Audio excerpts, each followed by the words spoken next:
जय गुरु जी, संगत जी, जय गुरु जी, जय गुरु जी। शुक्राना शुक्राना, अनंतम अनंतम शुक्राना गुरु जी। ओम नमः शिवाय। शिव जी सदा सहाय। ओम नमः शिवाय। गुरु जी सदा सहाय।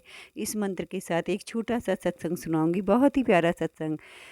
जब मेरी बेटी की शादी हुई तो तभी गुरुजी के मेरे लिए 2-3 दिन पहले से ही बहुत सारे मैसेज आ रहे थे। हर मैसेज में यही लिखा जा रहा था कि मैं तैनू मिलांगा, मैनू ज़रूर पछाण लई, मैं तैनू मिलांगा, मैनू ज़रूर पछाण लई। मैंने बोला गुरुजी मैं पहचान लूँगी अगर आप मुझको मिले, आप तो गुरु हैं। अगर आप मेरे को वाक़ई मिलते हैं तो मैं पहचान लूँगी। संगत जी 6 तारीख मेरी बेटी की विदाई हुई। उसी दिन शाम को यहाँ गुड़गाँव में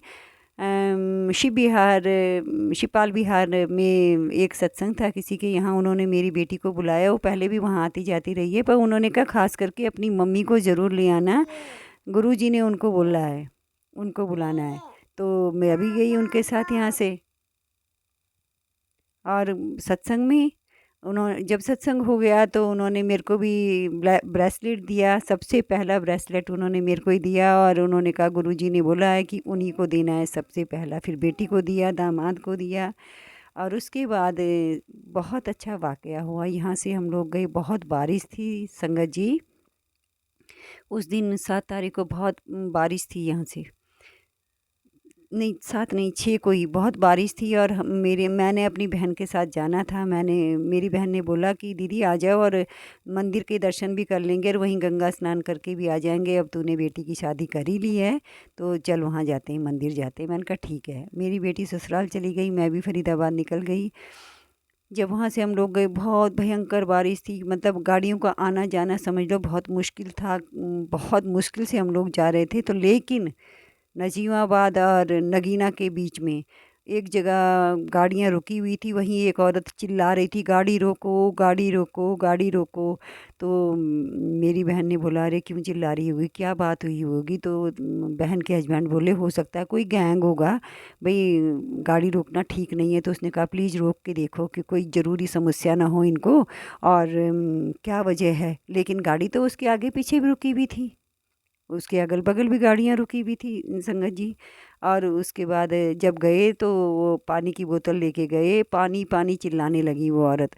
तो पानी लेके गए और काफ़ी देर हो गई थी, वो आए ही नहीं।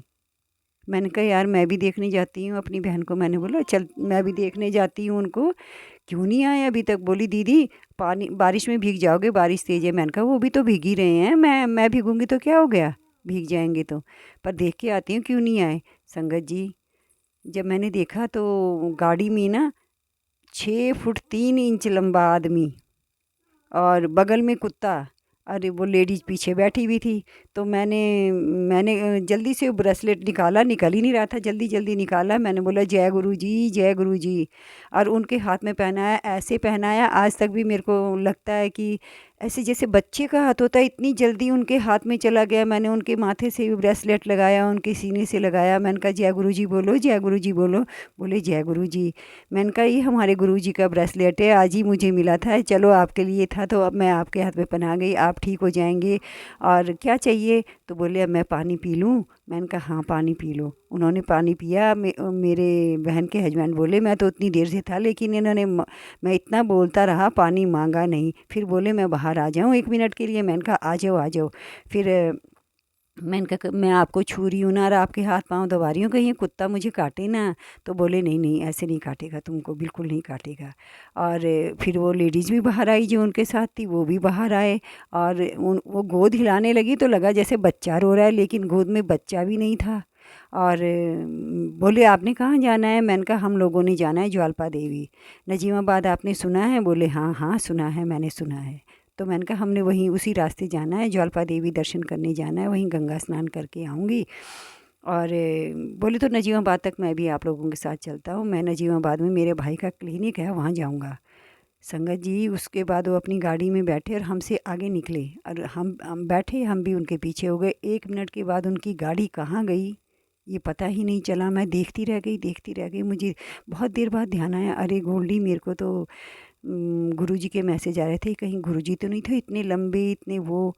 संगत जी, मैंने दूसरे दिन फेसबुक खोला क्योंकि मैं मंदिर गई हुई थी, वहाँ तो 2-3 दिन तक आता ही नहीं, नेटवर्क ही नहीं आता हमारा यहाँ से जाने के बाद। तो जब मैं गुड़गांव वापस आई नेटवर्क, तब मैंने फेसबुक खोला तो उसमें देखा मैंने सेम गुरुजी की वही फ़ोटो जवानी की। मैंने बोला हाय गुरुजी, मैंने आपको पहचाना ही नहीं।